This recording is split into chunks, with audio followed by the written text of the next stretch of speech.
Sounds good. All right, everybody. Hopefully everybody's getting excited. It is Derby time. We're getting ready for Derby time here. So let me just share my full screen so we can go through these ideas. And tips from the pit. So who knows what a pit is when we're talking about race cars? You can unmute yourself and shout it out if you know what a pit is. What do they do in a pit? Anybody know? Owen, can you unmute and tell us what? So good. When your car. You know the microphone. Owen, you can unmute and you can tell us what. In your car. Can you unmute, Owen? Off the track. There you go. Owen, tell us what it is. It is where they change the tires. Where they change the tires, where they make sure the car is filled up with gas, but they also go in there to fix anything that's wrong with the car. So when they take a pit stop, they're trying to get those things ready so the car can get back up in the best shape possible. We just watched the movie Cars all over again, right? So who's seen the movie Cars? No one seen the movie Cars? Raise your hand. Right? There's a big part of the race is about the pit crew taking care of the car. So that's what tips for the pits are. We're tips to get you guys ready to make as fast cars as best you can. Okay. So here we go. We get started. So we're going to go introduction about who I am and then go over what we're trying to get done today. So for moms and dads and uncles and aunts and whoever else is on the call. So I'm on my second Scout through Cub Scouts. I was a Cub Scout myself, but we did not do Pinewood Derby as Cub Scouts. So I picked up, I've been building cars for Scouts and siblings here for quite a few years now. Up to 6 years is my last year doing it. So this will be year 7. So we've just kind of picked up a couple things and I learned this from a previous expert in the pack. I've never won. I've never come into the top 4, but we do all right. But the whole point is to have fun with your Scouts, with your siblings who are also doing it, and all through your parents' cars as they're doing. So you're having fun building cars here. All right, today, very clearly, we're going to go through 3 big items. And the 4th item is going to be after the presentation, okay? So we're going to talk about what do we need to do to race? What are the basics of racing? We're going to go over the physics that go into making the car get down the track. And we're going to give you guys some knowledge to create a car building strategy, right? Think about how you're going to build that car so you can maximize your performance of the race, get down the track as fast as possible and over that finish line as fast as possible. Okay, sound good? We'll stop along the way. We have some cool videos and we'll definitely be asking questions along the way. So everybody, and moms and dads, if you can work with it too, under the participants window, if you click participants, you can raise your hand. That's one way to get my attention. Number 2, you could put a comment in the chat if you have a quick question. Okay, does everybody feel comfortable on how to click participants and raise your hand or go in the chat and if you have any questions? Everybody good? Presuming everybody has some basics on that. If you have any help, raise your hand. Everybody good? All right, so you guys can plug away and you know, if it's urgent, you can certainly stop me along the way, but we'll check that for raised hands along the way. All right, so this should look a little familiar. This isn't our track, but this is another track that's out there. So this is a great picture on the web of what the track looks like. So first of all, you guys picked up your cars. Most of you have picked up your cars, right? You get a blue box filled with a block of wood and a couple axles and some wheels. You got a kit that had some polishing components in it, a needle file. Unfortunately, I forgot to hand out weights, but some of you at the end got weights. But that's those are the materials you're going to use to help build your car. You don't have to use the weights that we gave you or our weights at all. You can use anything at all that you want to do to put weights on your car. The track shape. What's special about this track shape? Somebody unmute and tell me what's special about this track. Somebody describe it to me.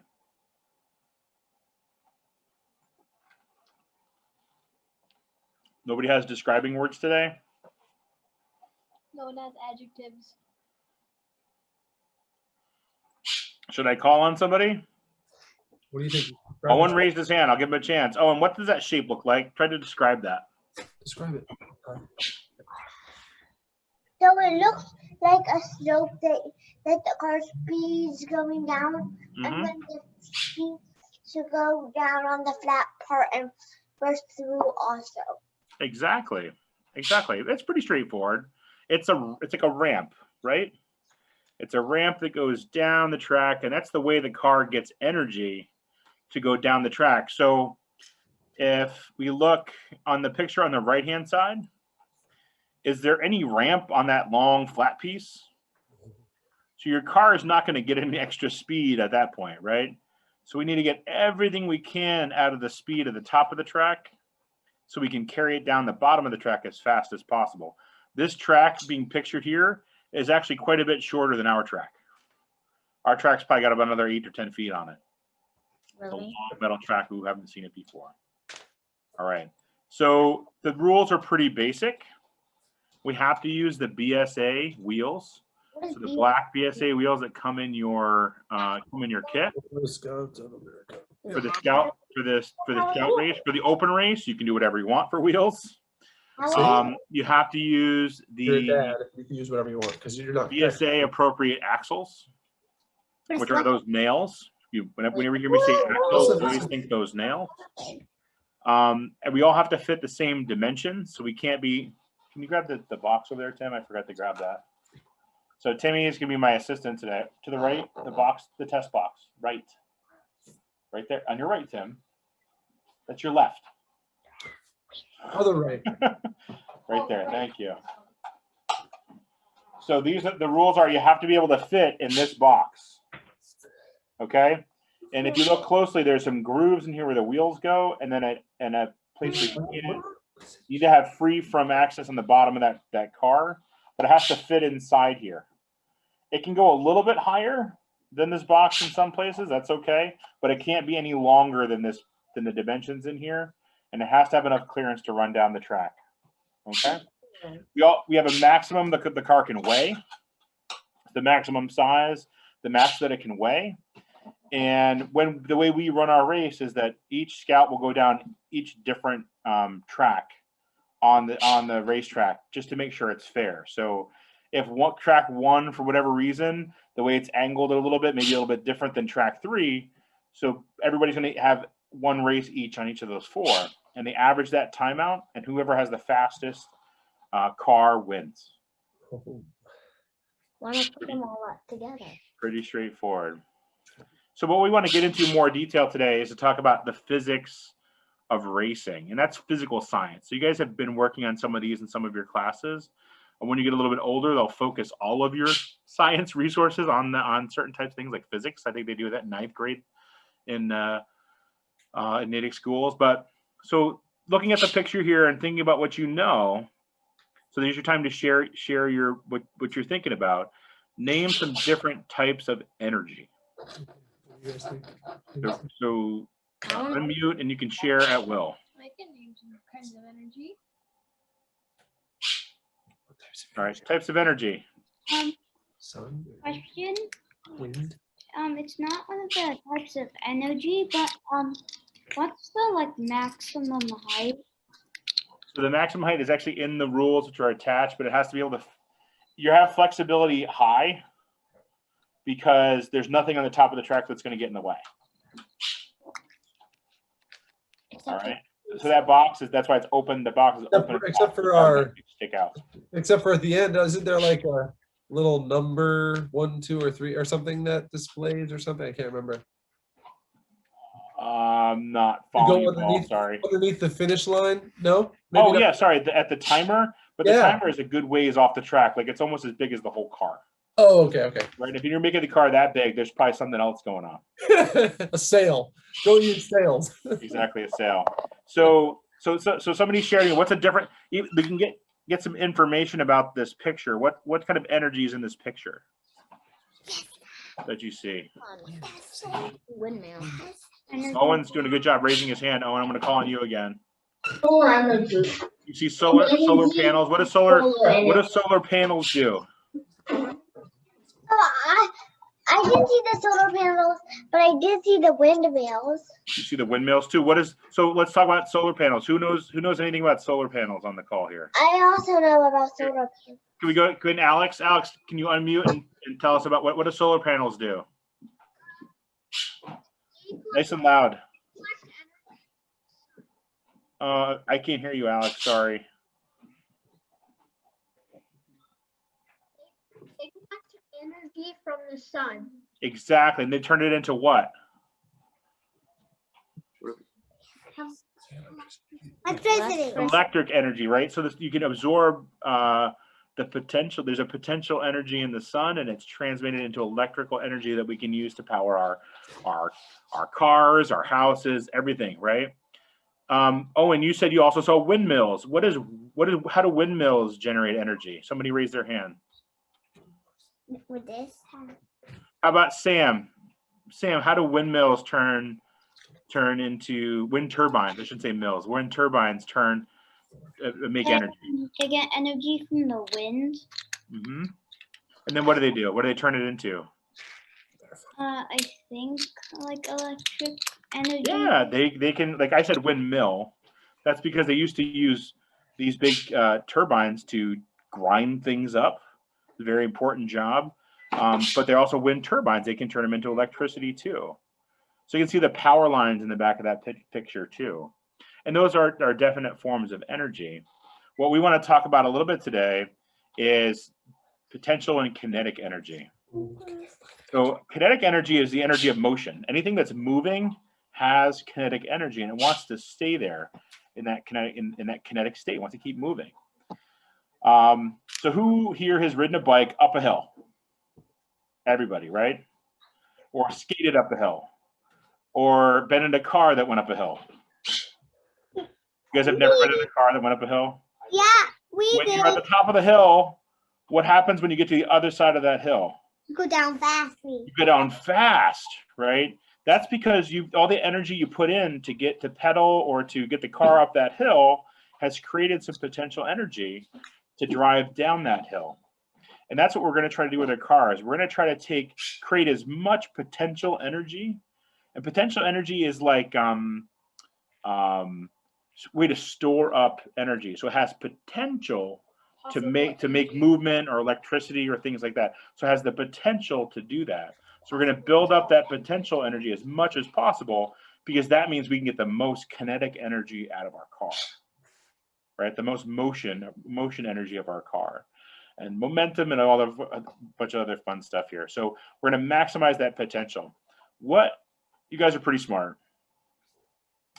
So in the end, what makes the car go? Yes. You want it to go fast, but what makes the car go? Sam, is Ian and James. What makes the car go? Gravity. Gravity. Everybody heard of gravity before? Has everybody heard of gravity before? Yes. It's the thing that keeps you glued to the ground, right? Glued. When you jump off the stairs at home, those last 3 steps, because you're excited, you don't go flying out into space, right? You come back right to Earth, and that's fun. That gravity is that force, that big giant Earth gluing us, trying to keep us glued to it. So we're going to try to, that gravity allows us to create as much potential energy in our cars to run down that track. All right. The hard question though is, how do we maximize gravity? Can we make gravity, is gravity different on me than it is on you guys? It's the same, right? Mostly. But if you want to get technical. But it is, we're trying to get the most out of that. So how do we get one car to have more potential energy than another? That's the question we're trying to figure out today. So number one, you want to make your car as heavy as possible as allowed. So we're allowed to have your car weigh 5 ounces, not 1/100th of an ounce over. Right? So we need to make your car as heavy as possible. So as a car has more weight to it, it has more potential energy. that will transmit into kinetic energy. So it's really good. Do we have a question in the Herbert house? Yep. So why do feathers go down to the ground slower than wood? We'll talk a little bit about that today. But that's actually really good. I'll use that as an example later. Why do you think feathers fall slower than wood? That would weigh about Because they're like India and I can't see you on the screen, so I know you're talking with your hands. So why do you think that? Say it again. Is it because they're very kind of spread out? Yeah, they're bent. Like if they were you had a feather and a piece of wood that weighed the same, you'd say the wood would fall faster. Why would the feather? Probably because it's very spread out. It's going to catch the wind as it falls down, and that wind is going to cause friction to keep it from falling.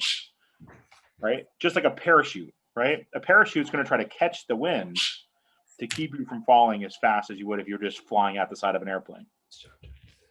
Right? So you can land safely versus being bouncing off the ground. So we'll use that as an example later. We'll talk about that. So you want to make your car as heavy as possible. The second thing we're going to do is we're going to try to introduce the concept of center of gravity. We want to push that as high up the track as possible. So we all have cars. Some of us have made lots of cars. This was, what would we call this, Timmy? The block? The block. It's pretty simple, right? It just looks like a block. We cut out a bunch of stuff on the bottom, and then we put a bunch of weights here on the backside. And the reason is we're trying to, as our car is sitting on the ramp, right? If everybody's car is sitting exactly the same, wouldn't they all go exactly the same speed? And the answer is no, based on where their center of gravity is. So the center of gravity of this car is way up in here. And what that means is the most of the density of the car, the mass of the car, the heaviest part of the car is way up here. So I'm getting all this extra energy in my car. If this ran backwards and all the weight was down here, I've subtracted all that potential energy. So we want to push that back as far as we can. Generally, it's up to you. They say about 3/4 of an inch to 7/8 in front of your rear axle. And that way your car doesn't do a wheelie down the track. What is it? Right, so this one will sit nice and flat. If it's too far back, when it goes down the track, it'll do this. It'll kind of float down. And what that means is your car has a high chance of flying off the track. That's happened before. So we've seen it before. We haven't seen it too many years, the last couple of years, but it definitely has happened. And it's definitely traumatizing. What You is could that? actually hit someone else's car as you're flying off. When your car goes flying off, it could get damaged. It has got damaged. That's what happened the last time. A wheel got all mangled. So we want to push that up as high as possible. So we'll talk about that a little bit more in a second. But here's a little picture to try to understand. So center of gravity, right? You ever try to figure out the center of gravity on an object?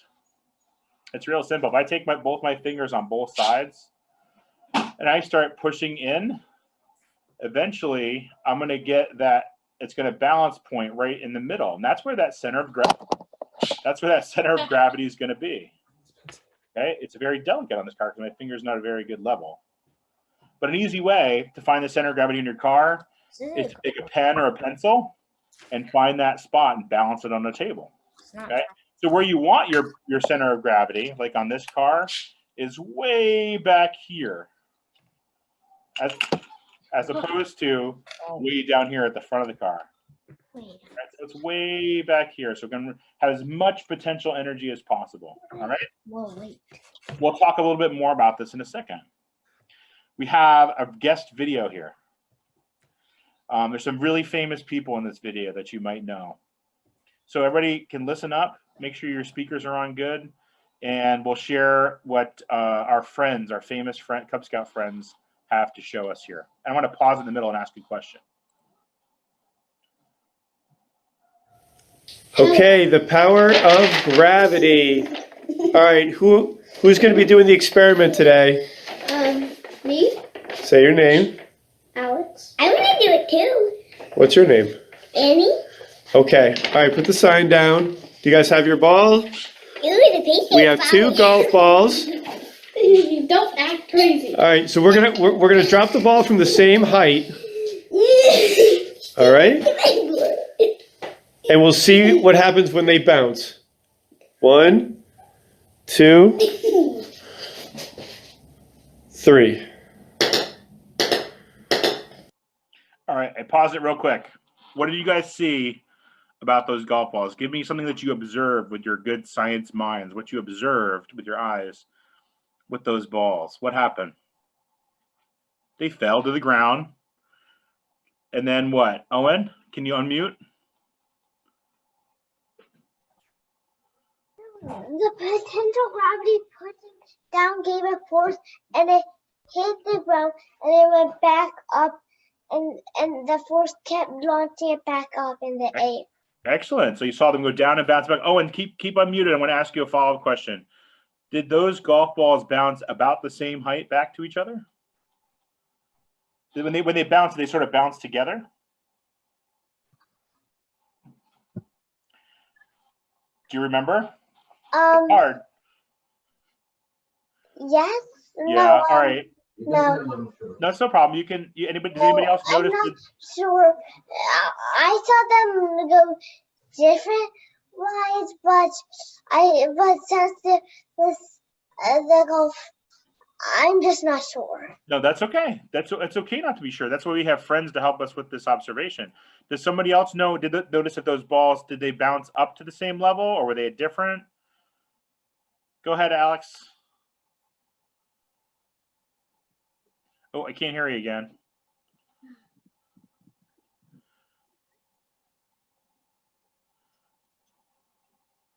Can't hear you. You're nice and loud.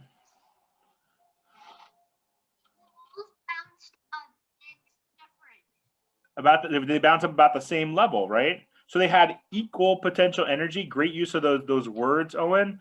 They had the same potential energy, and they bounced up about the same. So if all of our cars are exactly the same weight and the same size, and the center of gravity is all at the same place, they'll all be about the same, right? All right, so let's watch the video and confirm. Okay.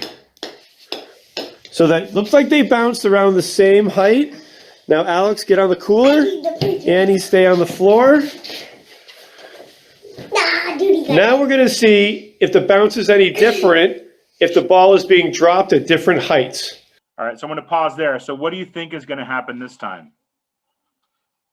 What do you think is going to happen this time? Annie, you kind of were there for the video, so you sort of know what it was. Does anybody have an idea what would happen? What's going to happen if you drop them from different heights? Higher. Who says higher? You say that which ball is going to be higher? The boy is holding it higher. Okay, so that's one idea. Good. Does anybody have any different ideas? Do you think that the higher ball is going to bounce higher? Does everybody agree? I agree. We agree. We've probably done this experiment before I at home. agree. We just didn't realize it. I All right, so let's play to the end here, and we'll talk about it. Okay. 1, 2, 3, drop.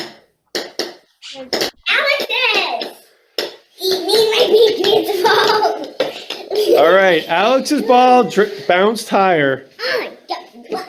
The reason being is You were right, Tyler.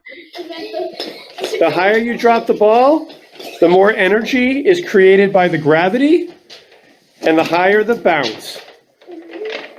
That's why the bounce is higher, because there's more energy that the gravity created when you drop the ball. So in the beginning of the Pinewood Derby, when your car is facing downhill in the top of the ramp, do you want your weight to be in the front of the car or the back of the car? Does anyone know? Alex? The back of the car? That is correct, the back of the car. All right, thank you, everybody. Bye. Bye.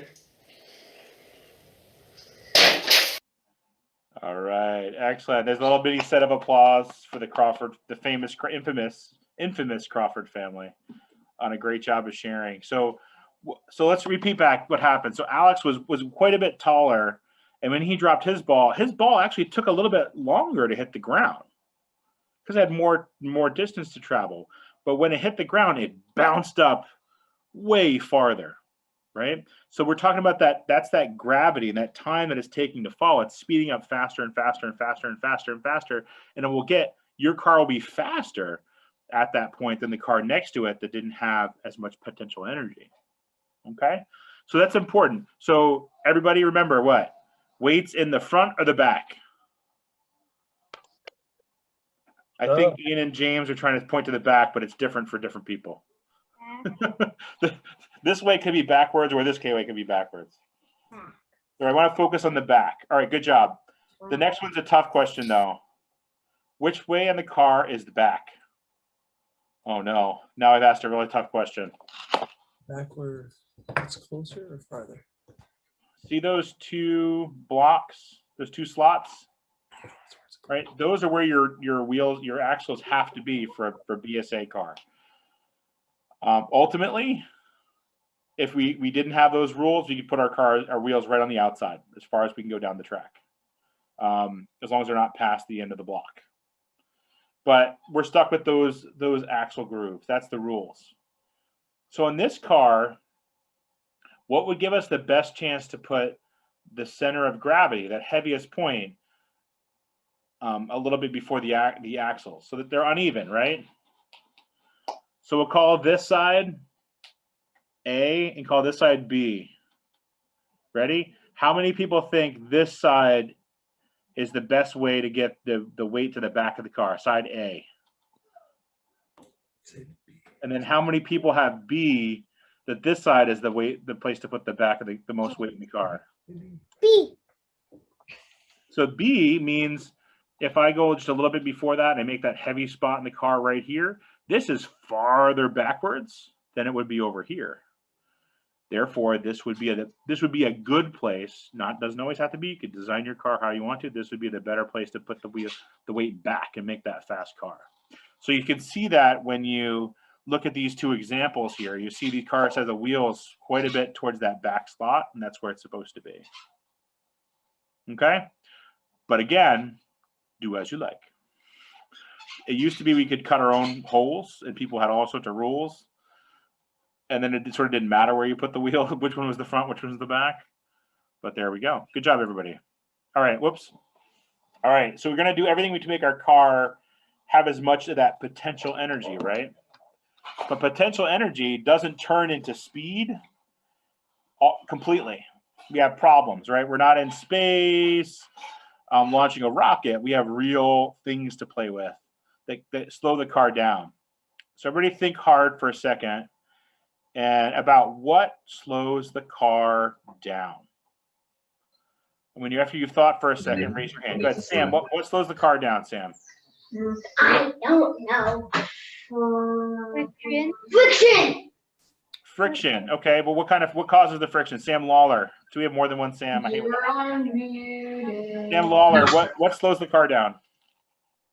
When the kinetic energy is turned into friction. Friction, sure. And what causes the friction? When you're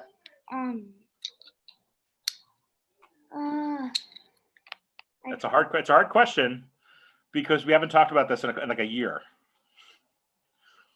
And we don't talk a lot about friction in elementary school. That's like a middle school topic for science class. Talk about it a little bit. But you're totally right with friction. Okay. So anybody else have any ideas of where the friction comes from?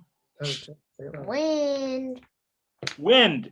Right. If you have a gnarly, weird car that kind of looks like an umbrella or something like that, it's going to catch the wind as it goes down the track, and that's going to try to create some drag and keep it from going down the track. That's one way. What's another way?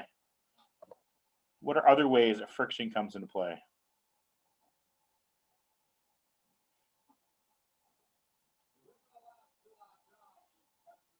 Anybody?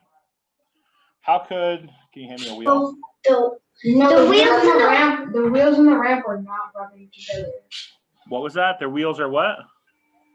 Wheels in the lamp.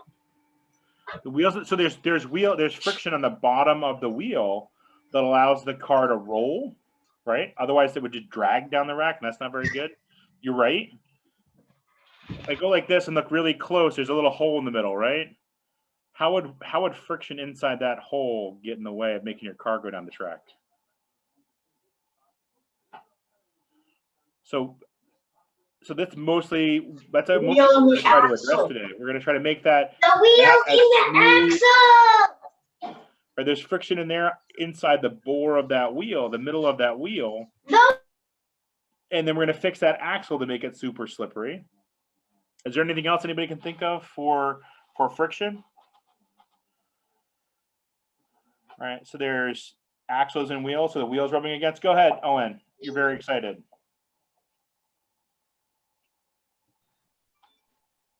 So my guess of how the friction would this is just a guess, but my guess is that the friction would somehow like do something to like slow down the car. Yeah, exactly. So in other words, if it's not really super smooth inside that wheel, right, it's going to make keep the wheel from turning, and it's going to keep the wheel from turning. It's going to zap all that energy away that you've created by making this super, heavy car in the right spot. We'll talk about moment of inertia. That's a little bit of a weird topic, but wheel misalignment. So is the fastest way down the track the straight line, right? So what happens if your car doesn't go straight and it bangs into the side all the time? Is it going to speed up the car or slow it down? Yeah. Somebody share. It's going to slow it down, right? I didn't have it muted. Sorry, Tom. So what happens is if your car is not going straight, and you can test it out at home a little bit, if your car's not going straight, you have to make sure those wheels are aligned properly. When the wheels are banging around and the wheels are scraping against the side, that's also going to slow your wheels down and keep it from moving. A moment of inertia is about how you put the weight distribution on your car. And we'll show a little example of that later. All right, so first let's talk about friction for a second. Come on. There it goes. Friction allows this person to climb. Try again. Friction allows this person to climb these boulders, and friction also allows you to strike a match. Welcome to Moo Moo Math in Science and Friction. Friction is the force that opposes the motion between any surfaces that are in contact. There are at least 4 types of friction: static, sliding, rolling, and fluid friction. Static, sliding, and rolling friction occur between solid surfaces, and fluid friction occurs in liquids and gases. Static friction occurs when an object is resting on a surface. The static friction between these boots and the snow allows this person to stand and shovel snow. When you rub your hands together, you experience sliding friction. When you ride a bike, you depend on the rolling friction of the tires. And skydiving depends on the fluid friction between the air and hopefully the parachute opening to slow the person down. Friction is used in everyday life. Sometimes you want a great deal of friction, like the gripping power of tires, and other times, like when you go skating, you want low friction so that you can glide across the ice. Most land vehicles rely on friction for acceleration and changing direction. And fluid friction contributes to aerodynamic drag, which is the resistance to forward motion, so that race cars are sleek and aerodynamic to reduce this fluid friction and go faster. Your shoes provide friction, which allows you to move forward. Also, if the friction is really low, like on ice, it's challenging to drive a car because of the low friction. Skis on snow work the same ways, and the low friction allows the ski to glide quickly over the ice or snow. Sandpaper, on the other hand, works because its surface increases the amount of friction. Wax is applied to surfboards to increase friction and grip, and you put oil on chains and gears to decrease friction, and this allows the chain to work more efficiently. And finally, the wheels on this skateboard create a great deal of friction and allows these people to go up and down skateboard ramps. If you'd like to know more about friction, this playlist will help. And as always, thanks for watching, and Moo Moo Math uploads a new math and science video every day. Please subscribe and share. Great. Did anybody learn anything about friction? Flying friction warms their hands. Some new stuff, maybe. Flying friction warms their hands. So we're gonna exactly. Everybody do that. Everybody can do this, right? Flying friction, that's right. Do it. Right? They feel that heat on their hands. Yeah. That heat is what? It's energy that's being lost because you're creating friction. We want to get rid of that friction. We want our hands to move, and you can feel nothing but cold air in between it because we want our car to move as fast as possible. All right, good job.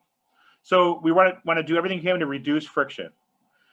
Moment of inertia. This is a weird concept, and I'll try to describe it. We did an example a couple years ago. We're trying to keep it going. So there's a picture of a really famous dude here with really fabulous long hair. And he said, objects in motion stay in motion unless acted upon an outside force. Does anybody know who this guy is? Super extra bonus points if you raise your hands. Moms and dads too, if they remember their high school science classes. They can help out with the answer. Who is this guy? Famous for helping invent calculus. Had an apple fall on his head. Not really, but he did. Isaac Newton. Does Annie have an answer? Or Alex have an answer? Isaac Newton. Sir Isaac Newton. He was actually knighted. Sir Isaac Newton. He was famous for portraying, describing the basics, fundamentals of physics and the rules of physics. So what happens is you have a car that's at the top of the track, right? It's moving down the track. If the track wasn't there to push back on it, the car would just tumble to the floor, right? So the track is going to push back on that car to push it instead of not flying in the air, right? Because it's not moving, but instead of going down, it's going to push it so that it goes straight across the flat section. We call that the transition, that curve, okay? So the car is going down the track, and the track is going to push back on that car. So what that's going to do is that's going to itself add some friction. It's going to act like your car is very heavy, much heavier than it is all of a sudden when it makes that move. Just like if you had to push your sibling or push your brother or sister, when they come near you, you feel them push back on you, but they're going to, as Timmy's pushing me from the side, so I have to move a different direction because he's pushing on me. That's what the track's doing. So what happens with moment of inertia is an object, we talked about that center of gravity thing again, the car that's weighted all around one spot. So an object that has more moment will actually have a harder time getting through that transition. So think about this, maybe as a concept. We play this concept with like a jug of water or a jug of milk, something that's heavy, right? Something that'd be really heavy for you to carry. And then take that and hold it at arm's length from your body. And then you're going to try to move it as fast as you can back and forth. As fast as you can back and forth. And then you compare that to the same exercise, but put it right up against your chest. And try to move that back and forth. It's going to be much easier to move it against your chest because when you're out here with your arm stretched, you've spread out those weights on your car, and your car is not going to want to move from being in this direction to this direction. And when it does that, it bites down on the friction very toughly. It goes, oh, and it slows down your car real quick. I mean, you can watch that. If you're really careful watching the race, you can look at cars that have weights spread out versus cars that have them in densely packed in one spot. That the ones that with densely packed in one spot kind of just fling right through it. And the ones that have all the weight spread out kind of get there and go, oh, for a second, and they really slow down fast. So it's hard to describe that, but that's what's happening. Think about anything where you carry something long. Imagine carrying a long ladder or a long broom even. The broom is pretty light, but I can twist with it. It's kind of slow if it's horizontal. If I turn it vertical and try to twist with it, it's because that way that center of mass is oriented. It's much easier to move. Okay, so the rule is here, keep your weights all together in one place. Pack them together. So find that center of gravity and pack all those weights in there that you want. Moms and dads, you got that too? To help with that? That's a weird concept, but it's in there too. All right. So now we're gonna talk about building a car. How do we minimize drag and friction? Today we're gonna go over grinding and polishing the axles. We're gonna polish the wheel hubs. We've talked about a little bit already, a smooth car shape with a sanded surface so it doesn't catch more wind, right? So we don't have drag. We're gonna make sure we have our wheels aligned to run straight. And the last step is to graphite your wheels. That lubricates them. It's a dry dry compound that actually makes those wheels spin smoother so they run faster. All right. So what we're going to do is we're just going to go over this real quick, and then we'll get ourselves ready. Maybe need a bio break, that kind of thing, and come back, and I'll be with you to go through all the steps of polishing these wheels. Okay. So first things first, we're going to remove the axle burrs. So within those nails, can you hand me a nail? All right. If you look, everyone can grab one of the nails from their cars, right? And if you look really closely, really hard to see. Glad I have nice clean fingernails. But underneath the head of the nail, you'll see some molding marks for where they made that nail. Everybody see that? You can feel it with your finger. There's some bumps on there.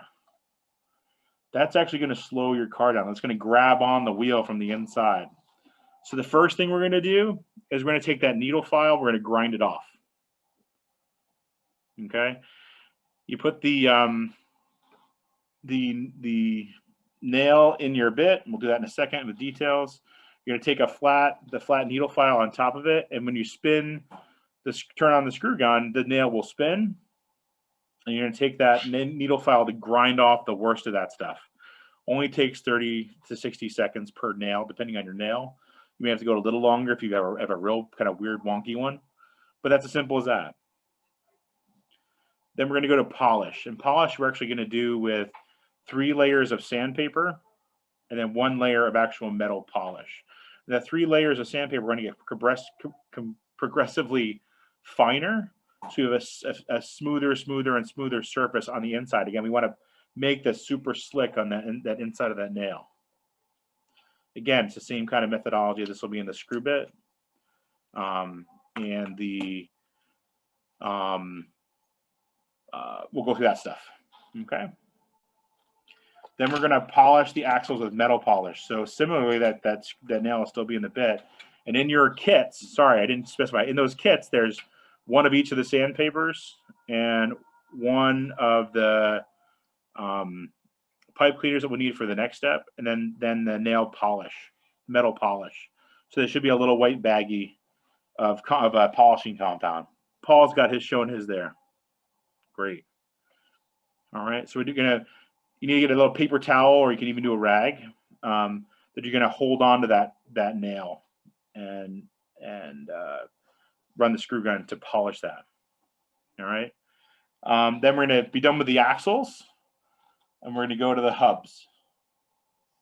So then we're going to get the pipe cleaner, dip that in polish, and polish the inside of your wheel.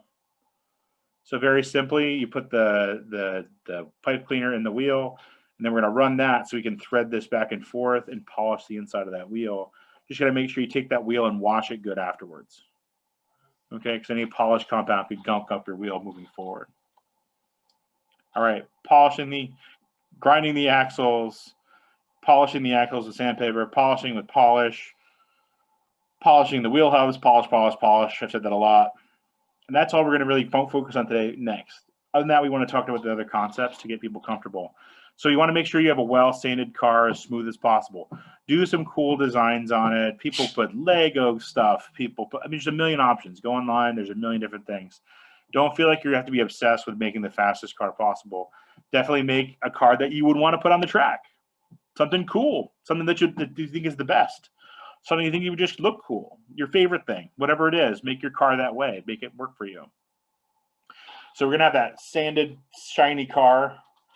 We're going to have the weights integrated in the design as much as possible, all densely packed in if we can. When we finish that car up, we're going to coat it with poly spray as much as we can. So polyurethane coat. You want that to be shiny and smooth as possible, right? Remember, when you do that though, paint does add weight. You know, we did one car a couple years ago where it took like 3 or 4 different paint treatments to make it look the way my son wanted it. We did it, great. And then we had to poly spray a couple layers to make sure everything worked good. It takes some time, number one, and two, it does add quite a bit of weight, more than you think. I'll say it that way. What is that? So once you're getting close to all those pieces and getting your car together, you can pre-weigh your car. We may set up a time for folks to come out and sort of self-weigh on my back porch kind of thing, like we sort of did last year, if you need that. But the U.S. Post Office does a great job. That was the trick that was given to me. The one in Framingham has like the self-serve sort of kiosks. You can just throw your car and wheels and axles right on top of it and be like, that's how much my car weighs today. Might be a little different. I don't know what that post office is these days with COVID controls. But the deli counter at Roach Brothers has worked before. There's been multiple people that I know have done that. So you can check that out. And the reason why is that if you design your car optimally, when you go to register, you won't have to end up drilling big holes in your car. Because a lot of wood doesn't weigh that much. So you have to drill a lot of holes in order to make that work for you. So, all right. Aligning the wheels, we talked about that a little bit. So you want to carefully push the needle into these axles. If you've noticed, it's going to be extremely, extremely hard. So every year, because it's the last step you usually do to make sure your car works, is put the wheels on. I've had good luck with some years. Some years my piece of wood might be a little bit softer, or the grain of the wood is a little more flexible, or I'm extra strong that day, or whatever it is. I've had good luck, and I've had really bad luck. And you'll see a lot of scouts a little disappointed at the last second because they go to put their axles in and the wood breaks. It's a very tiny little slot there. So my pro tip is if you can find a drill bit that's just a little bit smaller than your wheel, and very carefully pre-drill that section out, because you need friction to hold that axle in and not move, but not so much that it'll fall out. You know, if you have an accident, we'll certainly try to do our best to accommodate. But that way I'm secure when I put that nail in. I'm not going to break my car.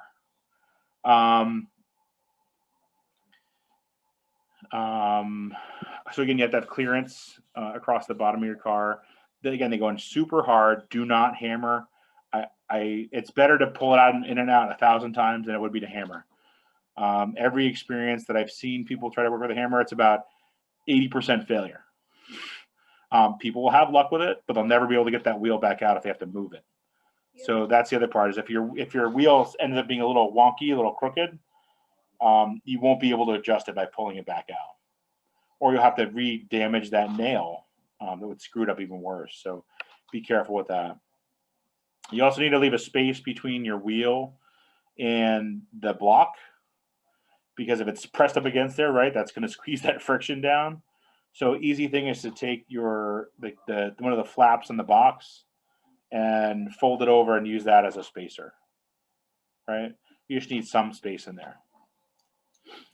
So you're going to find a place that's nice and flat, wherever that is, and you're going to test your car out to see if it runs straight.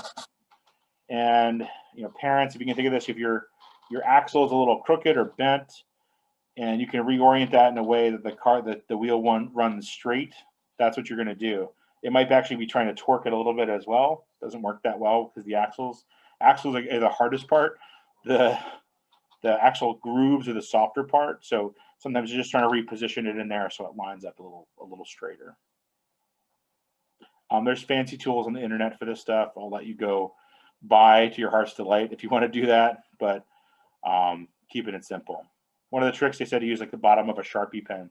Sharpie pens have a little divot on the bottom that fits nicely in that nail head, so that may be easier for you to push as opposed to trying to use your thumb. I've hurt myself with a thumb. All right. So the last thing we're going to do right before we submit our car for racing is to graphite the wheels. So literally we'll have a bunch ready for registration when you go to drop off your car in a couple of weeks. But what you're going to do is you're going to graphite each wheel 2 different ways. Once from underneath the nail hub on the left, and one is going to be from down from inside the hub from the other side. So you just basically squeeze a little graphite in there, and you're going to spin the heck out of that wheel, right?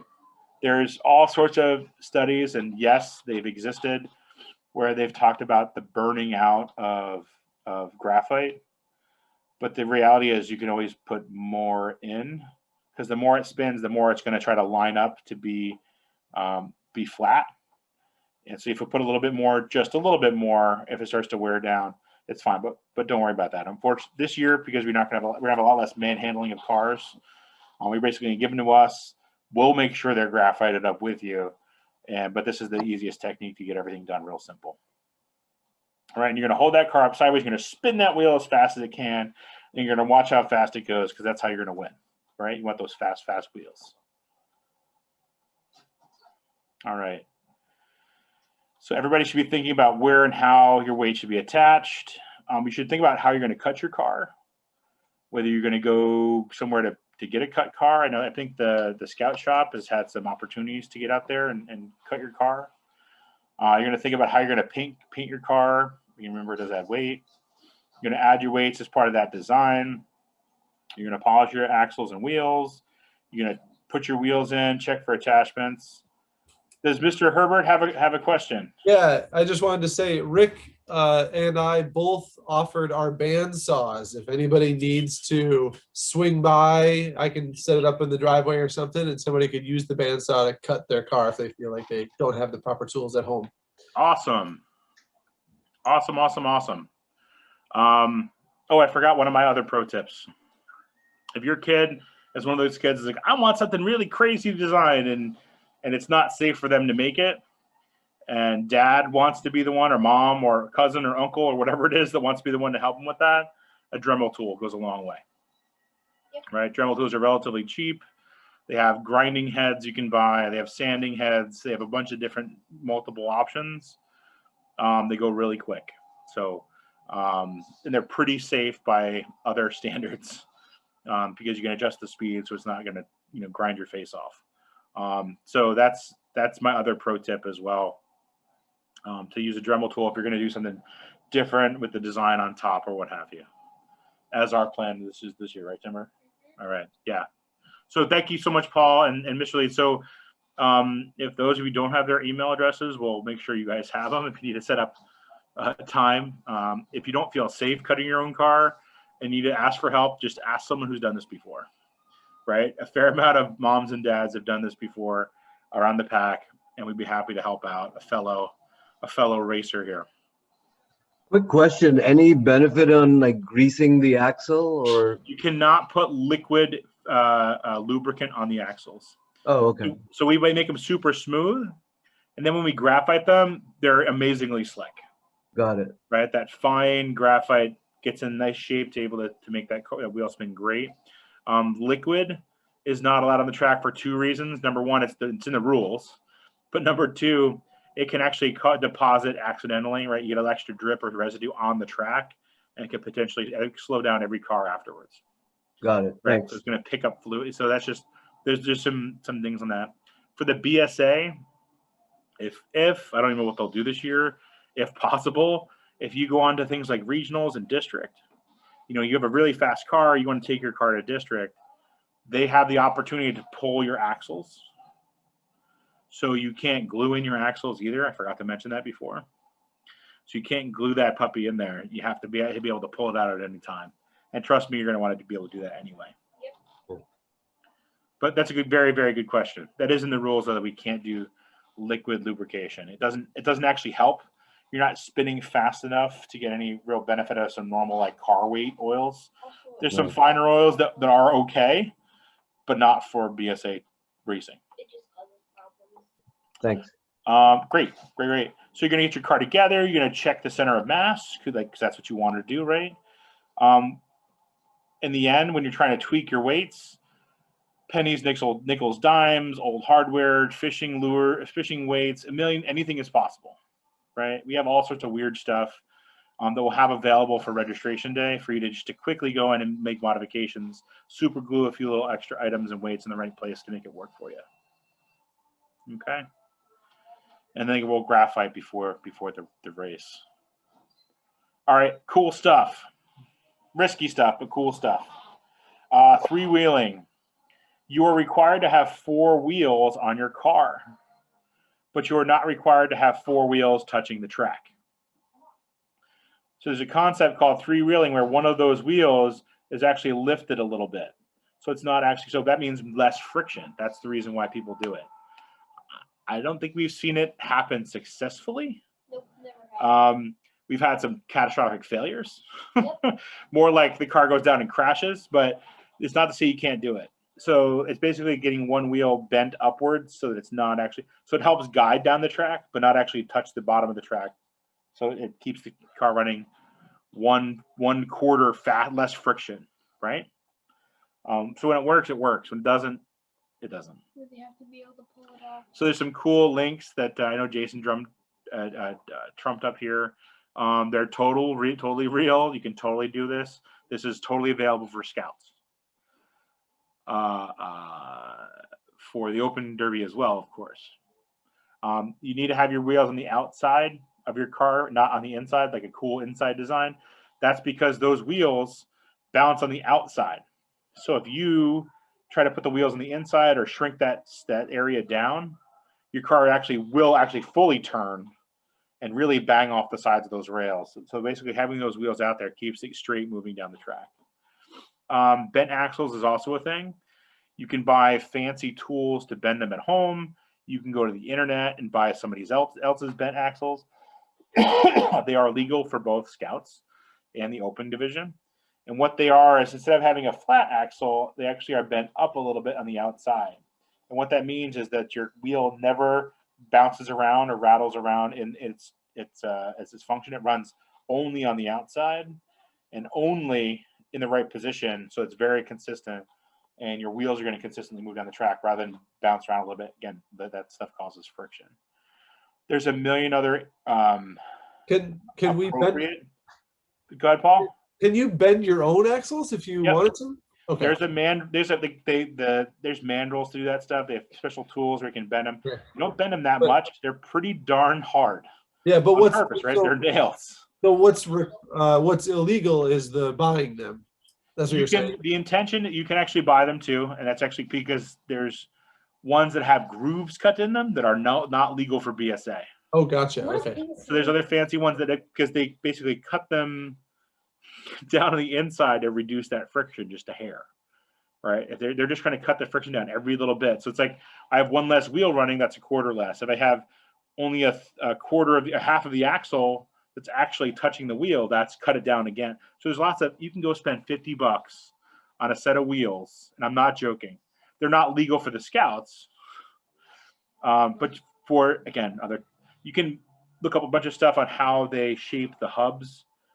You can shape some of the hubs. Some of the shaping is anti-BSA. Some of the shaping is fine with the BSA. So you have to kind of walk that line a little bit.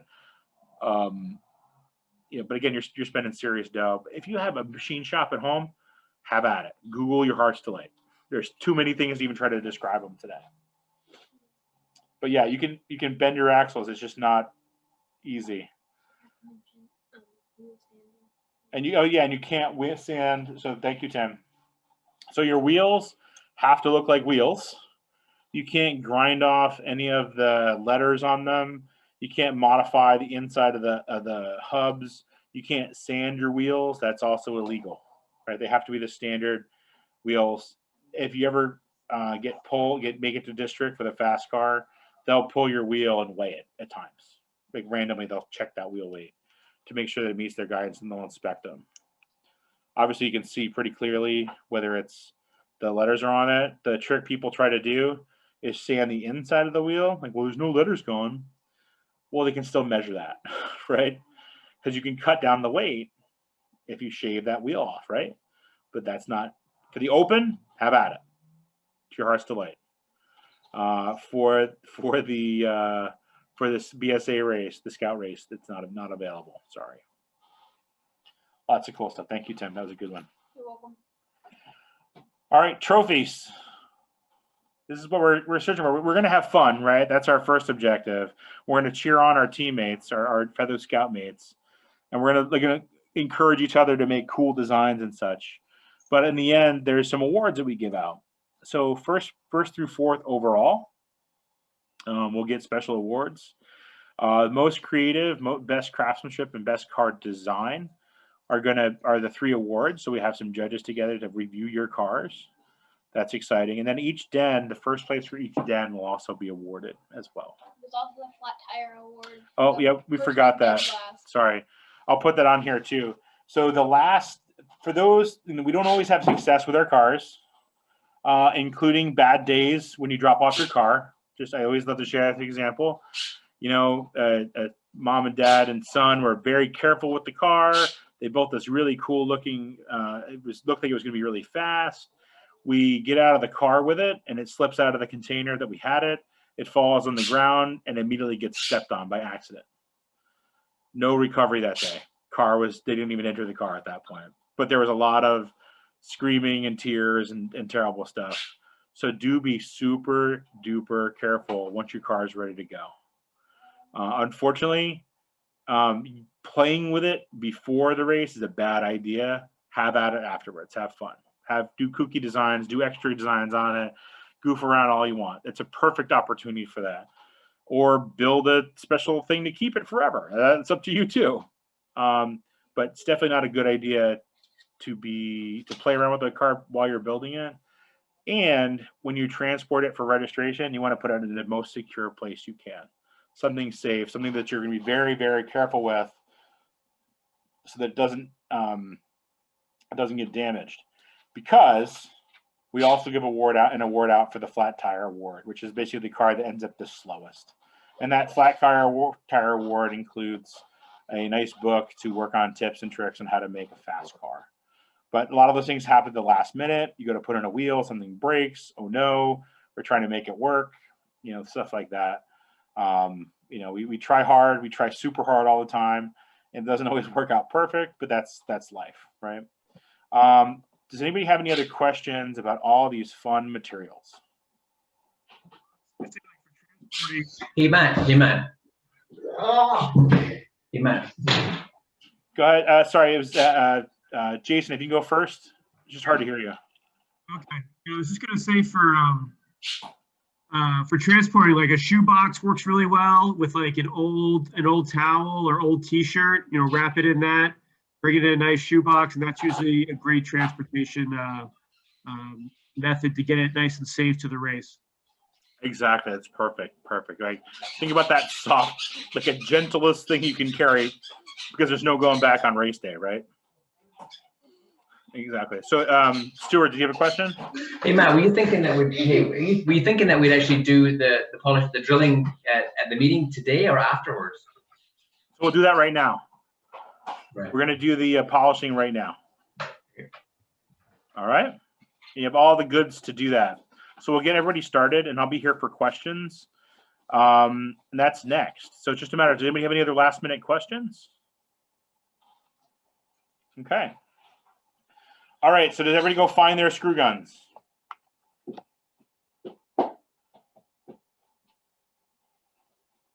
All right. What you're going to do is you're going to open up your chuck or your bit here.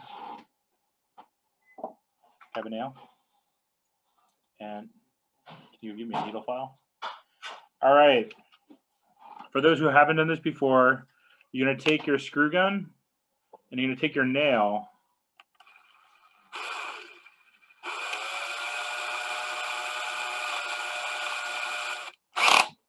And you're going to put the nail in the chuck like that.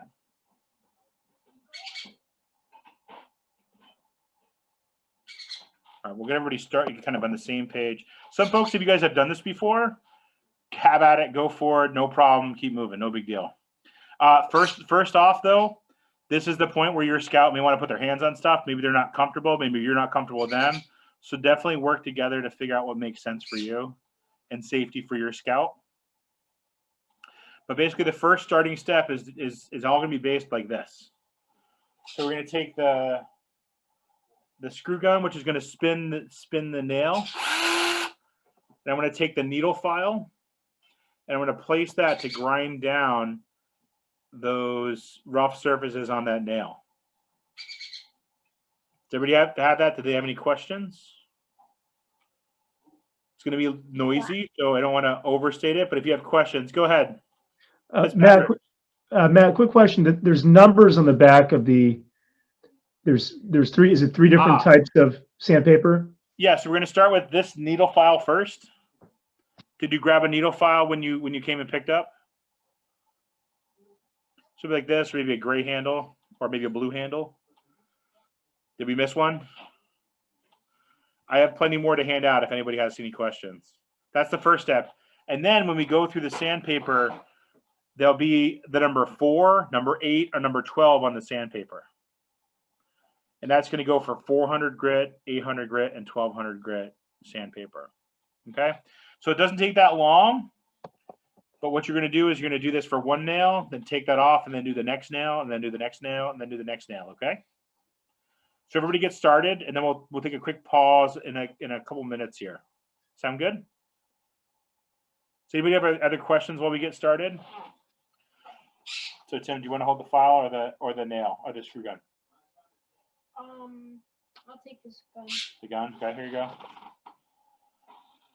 Do you guys have questions? Any hands raised? Chat box stuff? Because I want to mute for a second because it's going to get loud on here. So. All right, speak up if you have any questions.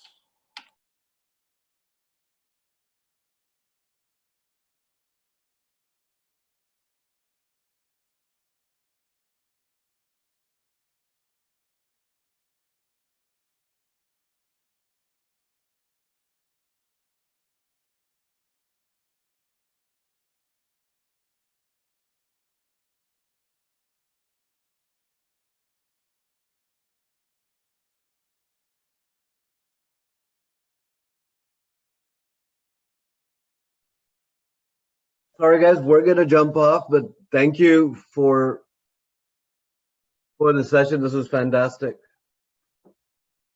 Okay, bye.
How's everybody doing? Thumbs up, thumbs down. Thumbs up. Okay, that's a good start. We'll give ourselves a second.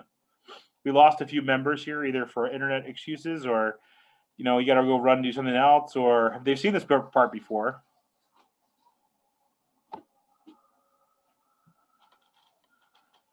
And we got this here. Sir. Wait, can you find the 400 sandpaper? Typically has 4 on it.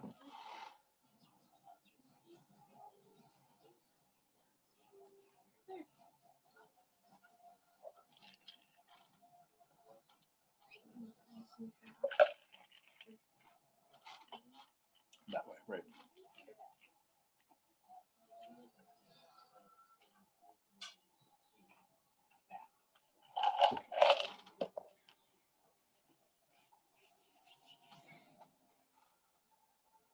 All right, I'm giving it a while. It looks like Paul, you got that going on with your crew. Good job, Alex. You doing all right? Fitzpatrick's are doing okay. And Mr. McGarry's got his hands full. He's got to do 2 scouts, so it is challenging. And hopefully the Calapathas, and it looks like Theo, we've lost you. So if you're there, great. If you need some help, please reach out. We're here.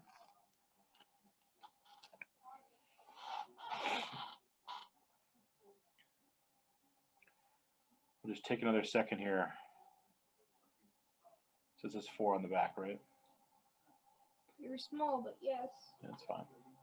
They can touch Sharpie. Yep. There's a good little tiny smudge line. All right, good job, everybody.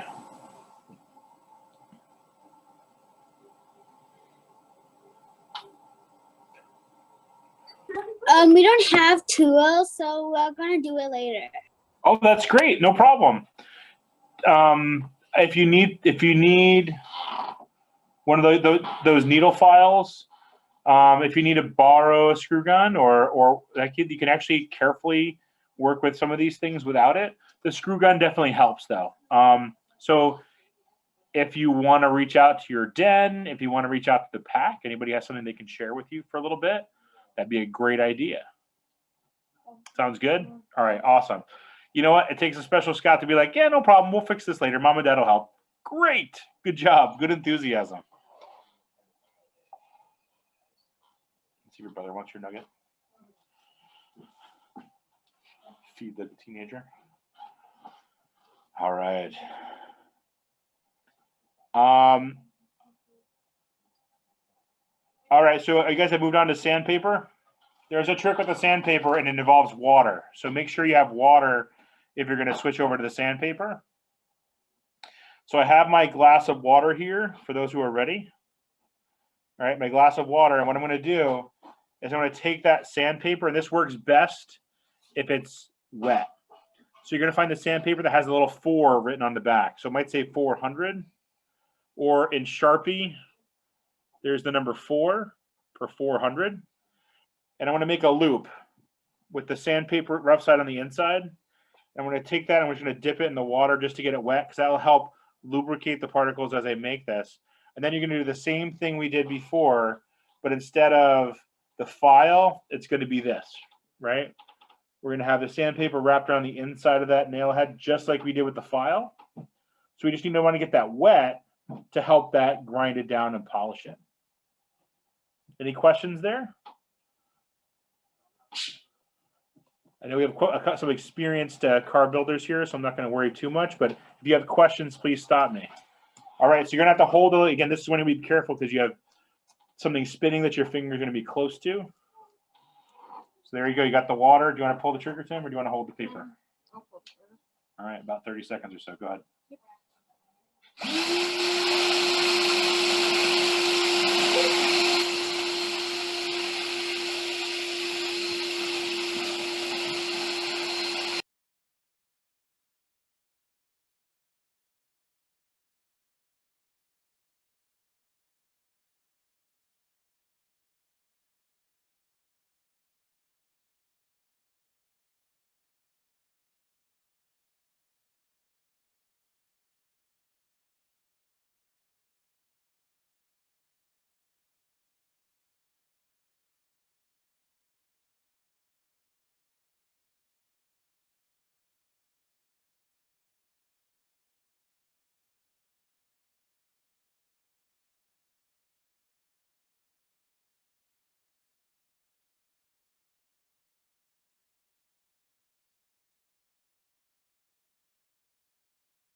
All right, so the Sagendorphs are moving on to the 800 now. Does anybody have any questions? We're not showing off. We're just telling you where we're at so we can help you in case you need some help. Everybody's good, heads down, working hard. I love it. All right, let us know.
All right, Scouts, how we doing?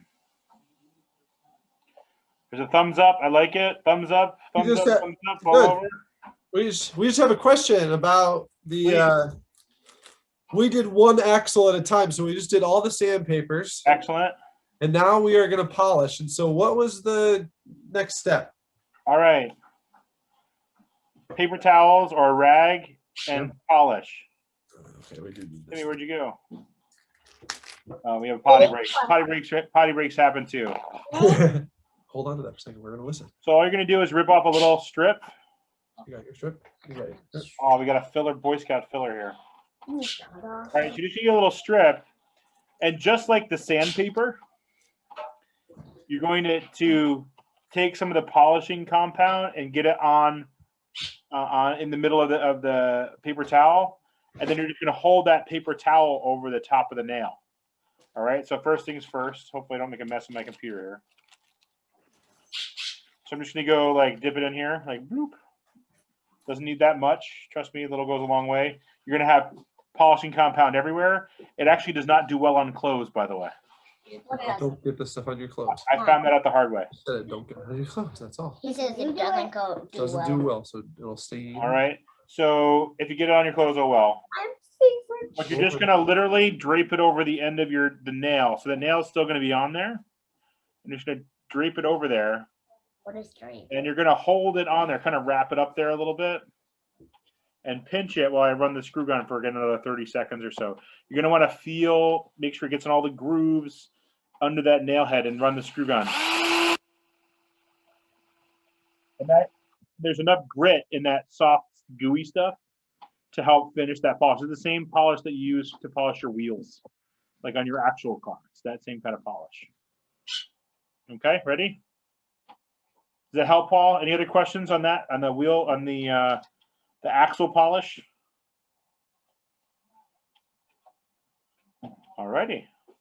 We'll mute and commence.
Progress, everybody. Everybody good on progress?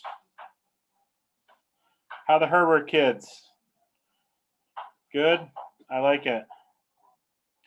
Now can I have the pipe cleaner? Don't drink that, ew. Don't drink the water you're using to dip the sandpaper in, just in case that crossed anybody's minds. That's our house. All right, the last step of polish. I'll check the chat box here. All right, no problem. Good luck, Theo. The last step was the pipe cleaner. So instead of the pipe cleaner, instead of putting a nail in the chuck, those are all done now. You're going to put it in the pipe cleaner and the screw gun.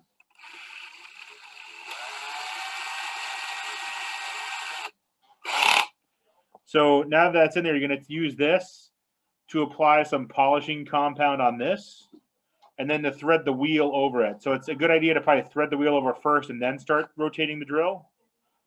So can I have so I'm going to get some compound on here.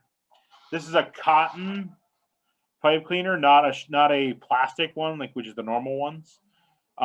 That's because the cotton won't melt. So pass me a wheel real quick. So what you're going to do is you're going to have one pass with the wheel, the outside of the wheel going in first, and then you're actually going to flip it just in case there's any other cross bracing in there. So very simply, you're just going to run it like this, holding the wheel safely, securely. And then you're going to flip it the other way. Any questions on the inside of the wheel polish? Questions? If you didn't know me, I'm a big fan of the long pause so people can ask questions. Oh, I can't hear you, Theo's mom. I'm still here. Sure, great.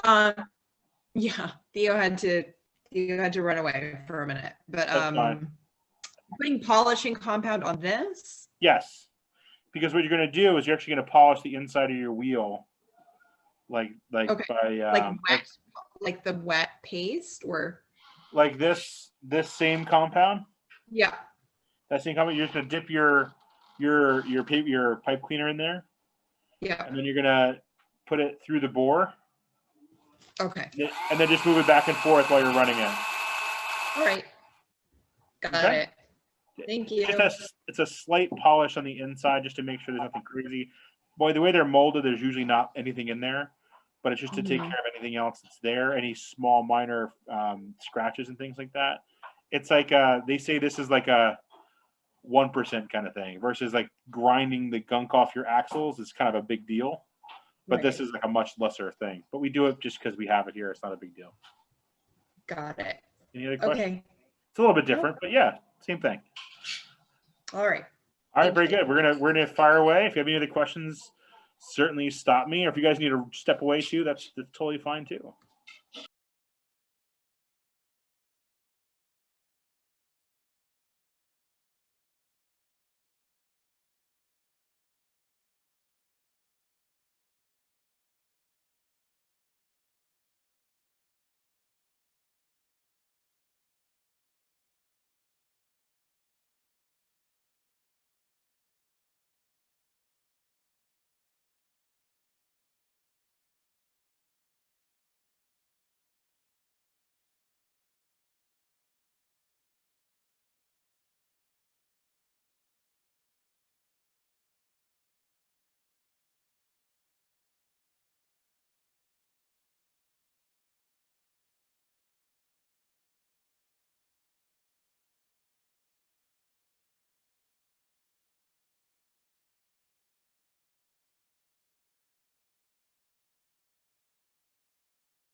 All right. How's everybody doing? They're getting closer, wrapping up.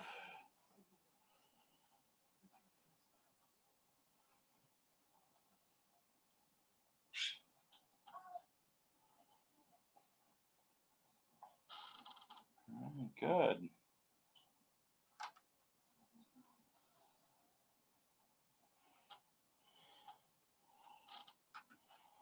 So you're gonna take the two, take a corner, you roll it up like that. You stick it down in there. It comes up better. You may need to get another paper towel. All right, so the Sagendorphs are cleaning up the polish off their wheels. Taking a little paper towel to try to get in there, like form a little point, or maybe a Q-tip would also work too if you have those around. To go grab something like this, and you go and dig that stuff out. It can get a little messy real quick. Hopefully everybody has dirty fingers now. Is everybody getting dirty? Got dirty fingers? You're not getting dirty, you're not having fun. So that one's good. All right, I can certainly hang on for a little bit longer here. If you guys have some questions or concerns.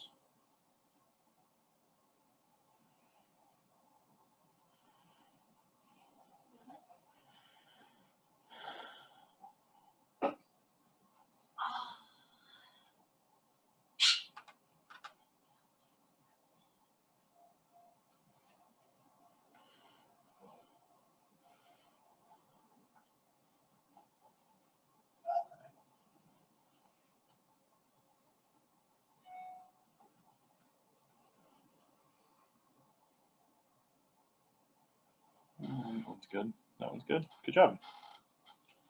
Boom.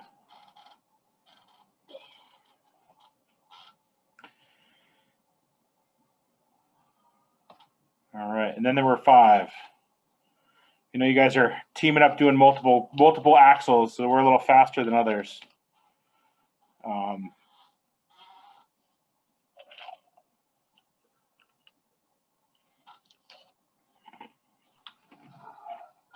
We don't have to keep you on all the way to 3 if you guys are done. We're all set. Is there any other questions anybody has? Paul or Liam's dad or Stuart? We just want to say thank you, Matt.